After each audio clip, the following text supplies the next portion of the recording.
My girlfriend's dad laughed. "You're a nobody, too broke to ever own a house." My girlfriend laughed with him. I just nodded and walked away.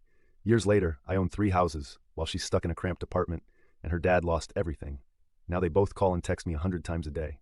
Hey everyone. Before we dive in, I have a quick favor to ask. If you enjoy content like this, please hit the subscribe button. It's free, supports the channel, and ensures you never miss out on amazing videos. Alright, let's get started. I still remember the exact moment I decided to change my life. It wasn't when Bo, my girlfriend's dad, called me a nobody. It wasn't even when Serenity laughed along with him. It was the tiny, almost imperceptible nod he gave her afterward, like they shared some private joke at my expense. That small gesture told me everything I needed to know about my future with their family. This happened 3 years ago. I was 25, dating Serenity for 2 years, and thought I was on track for the whole American dream package. I had a stable job that paid decent money, but I wasn't exactly rolling in cash. Still, I was proud of what I'd achieved on my own, coming from a middle-class family with no connections or inheritance. Bo, on the other hand, came from old money and never let anyone forget it. He owned multiple properties around town and had this way of making every conversation about the latest acquisition or investment. At first, I tried to learn from him, genuinely interested in his success. But soon, I realized he wasn't sharing wisdom. He was flaunting his superiority. That fateful dinner started like any other Sunday family meal at their house. Catherine, Serenity's mom, had prepared her signature roast, and everyone was discussing their week. Bo was going on about his newest property development when he turned to me. "So James, still at the same company, making what, $65K a year?" I nodded, taking a sip of water. "Yeah, but I'm up for a promotion soon." He chuckled, cutting into his meat. "You know what I made when I was your age? Triple that. And that was 30 years ago." I forced a smile. "Different times." "No, son, different ambitions, different capabilities." He pointed his fork at me. "You know why most young people can't afford houses nowadays? They lack vision. They waste money on avocado toast and subscriptions instead of building real wealth." I started to respond about the housing market changes, but he cut me off. "Take Serenity here. She's got prospects already, making moves in her career. But you?" He shook his head. "You're comfortable. Comfortable means stagnant. At this rate, you'll never own property in this city. You're a nobody, and nobody's rent forever." That's when I heard it, Serenity's laugh. Not her genuine laugh that I loved, but this high-pitched, artificial sound she used when trying to please her father. She actually reached over and patted my hand like I was some charity case she was taking care of. "Dad's just trying to motivate you, honey," she said, that condescending smile still on her face. I looked around the table. Catherine was suddenly very interested in her wine glass.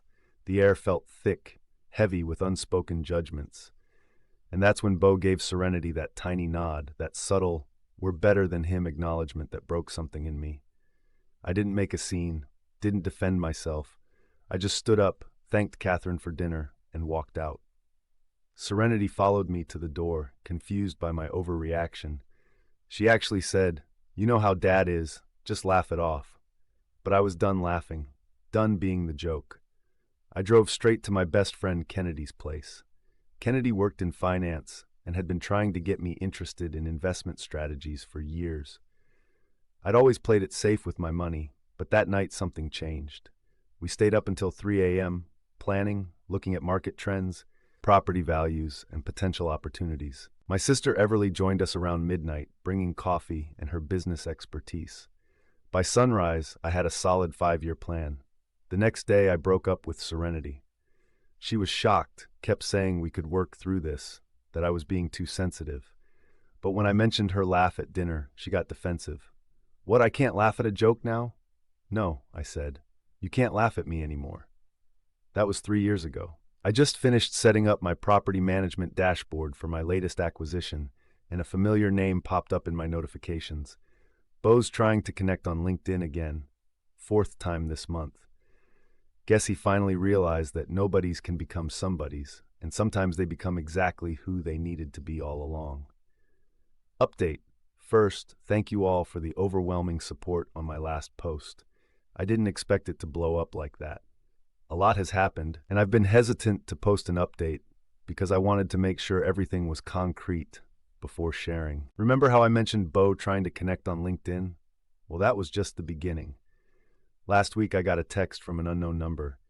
James, it's Bo. We should talk about some opportunities. I think we got off on the wrong foot. I had to laugh. 3 years ago, I was a nobody. Now he wants to talk opportunities. But let me back up. The last 2 years have been intense. That 5-year plan I made with Kennedy turned into a 2-year sprint when the market took an unexpected turn. I'd been saving aggressively, living in a tiny studio apartment and putting every spare dollar into my investment fund. Kennedy kept telling me to slow down, but something in me just wouldn't quit. My first property was a small fixer-upper in an up-and-coming neighborhood. Nothing fancy, but it was mine. I spent weekends fixing it up, learning from YouTube videos, and calling in favors from friends my sister who knew their way surprisingly good at interior design on a budget. Then the market dipped. While everyone else panicked, I saw an opportunity. I had been tracking this particular property for months, a duplex that had been sitting empty. The owner was overextended and needed to sell fast. I managed to secure a loan, thank you Kennedy for helping me build my credit, and bought my second property for 20% below market value. That's when I started hearing whispers about Bo. His latest development project wasn't going well. Contractors walking off the job, permits delayed, that sort of thing. I tried not to pay attention, but in a small town, news travels fast. Then came the weird part. Serenity showed up at my office one day, unannounced. James, she said, fidgeting with her purse strap. You look good. I kept it professional. Thanks. What can I help you with? She spent 10 minutes making small talk before finally getting to the point.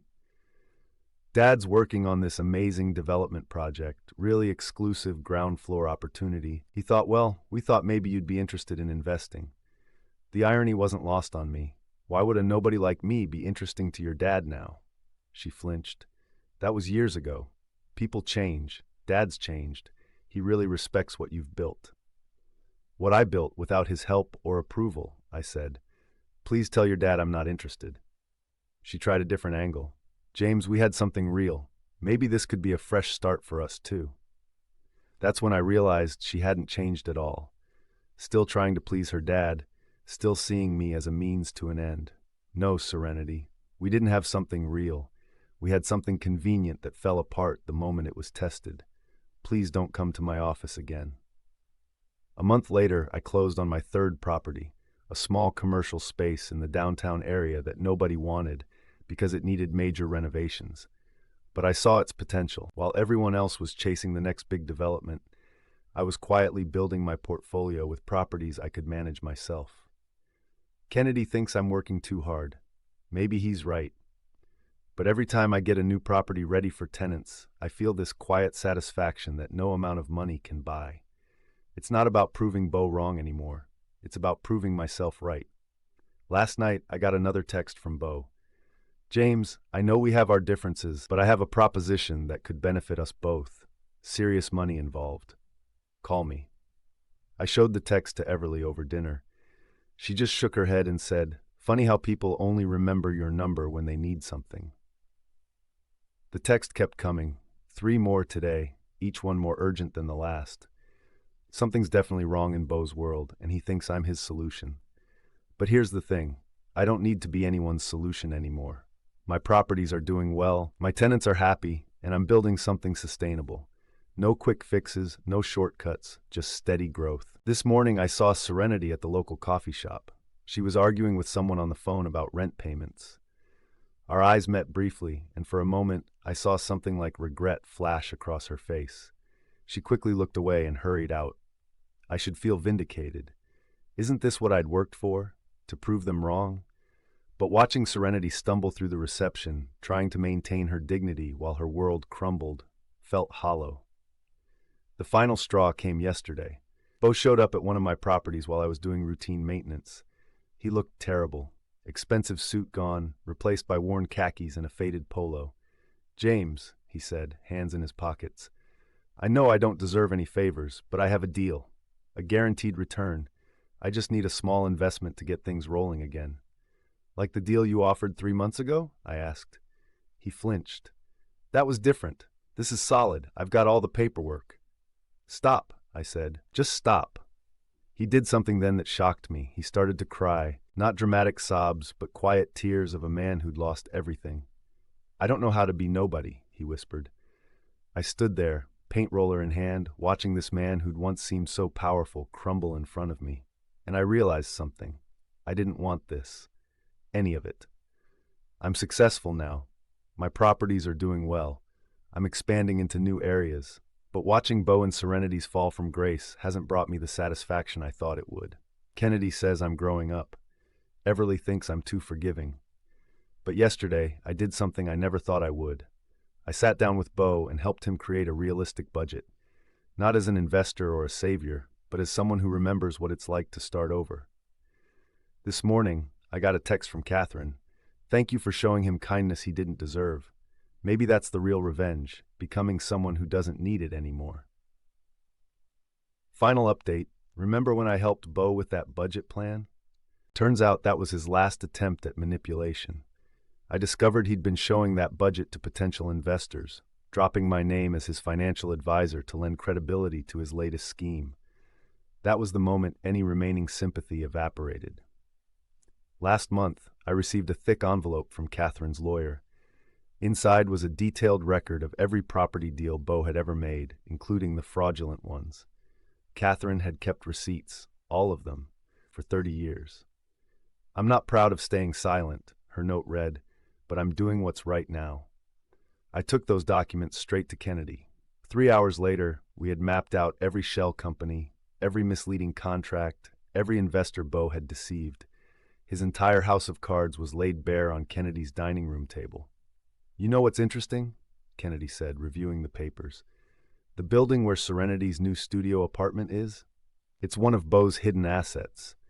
He's collecting her rent through a shell company while claiming bankruptcy." I sat back, letting that sink in. He was still scamming his own daughter. The next morning, I made 3 calls, to my lawyer, to the state investigator's office, and to the highest producing real estate agency in town. By evening, I'd submitted an offer to buy the entire portfolio of distressed properties Bo was quietly controlling through his shell companies, including Serenity's building. The price? Pennies on the dollar, given the legal cloud hanging over them. Bo showed up at my office the next day, face red. "You can't do this. Those properties aren't even officially for sale." I didn't look up from my computer. "Actually, they are. Your creditors are quite motivated after receiving copies of those documents. Interesting reading material." "You're destroying my last chance to fix things," he shouted. "Like you tried to destroy me?" I finally met his eyes. "The difference is I'm doing everything legally. Just good business, right?" He deflated, slumping against the wall. "What do you want?" "I want you to disappear. Leave town, never contact me again, and sign these papers transferring all property rights, cleanly and legally. And if I don't," I pulled out another folder, "then these documents go to every investor you've ever worked with, every bank you've borrowed from, and every law enforcement agency in the state." He signed an hour later. Serenity burst into my office.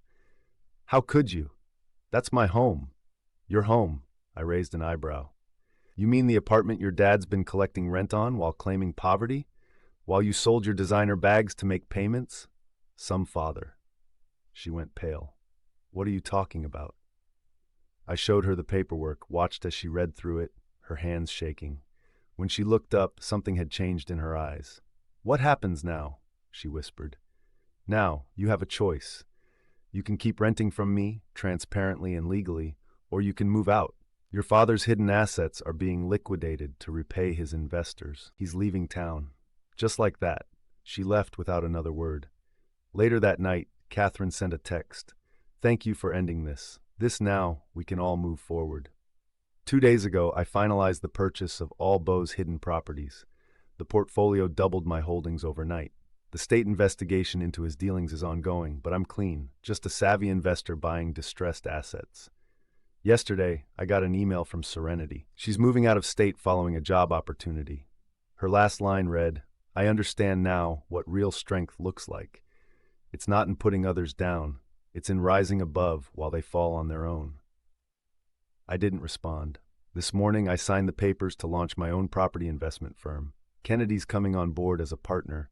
Everly's handling the renovation contracts. We're doing things right, transparent, legal, ethical. Bo's name is now toxic in the industry.